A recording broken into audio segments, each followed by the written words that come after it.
Long, and I'm a defender for the US men's national team. My career path is definitely the road less traveled, I guess. I got drafted to the Portland Timbers.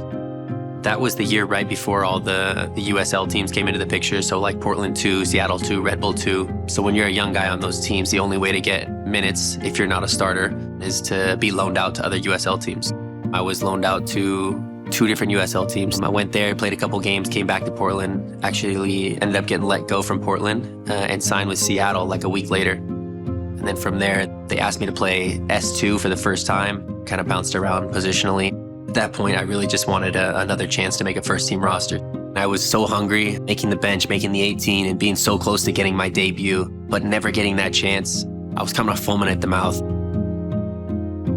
This is it's a picture of me working construction in the off-season. So when you're in the USL, you only get paid for 9 months out of the 12 months.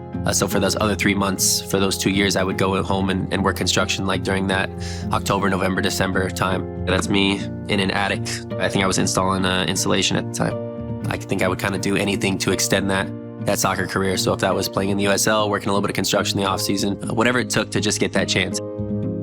I go to that preseason, I end up making Red Bull 2 for the year. We won the cup final, so I ended up winning USL Defender of the Year that year. It was special to kind of end that year on a high and kind of start my transition into MLS.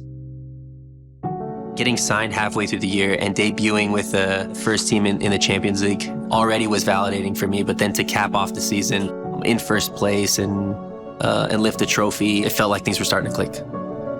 This is after we won the Supporter Shield in 2018. I felt like I was still proving myself in a lot of ways. You know, it's easy to win that first one and feel validated, but winning the Supporter Shield and then getting capped off with MLS Defender of the Year that same year, getting called up to the national team, there was so many little things that were just like going in the right direction for me at the time.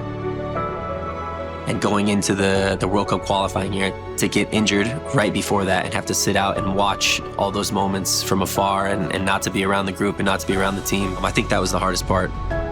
It gave me a lot of time to think about how I wanted to bounce back and where I wanted to be a year or 9 months from that injury to be healthy enough to make that last qualifying window and to feature in 2 of those games. Gosh, I was so happy. A lot of gratitude for the moment. It was a slow grind for a long time, and then all of a sudden things started to click for me. It kind of made me look at all the things that I've been through in the past and know that it was all worth it.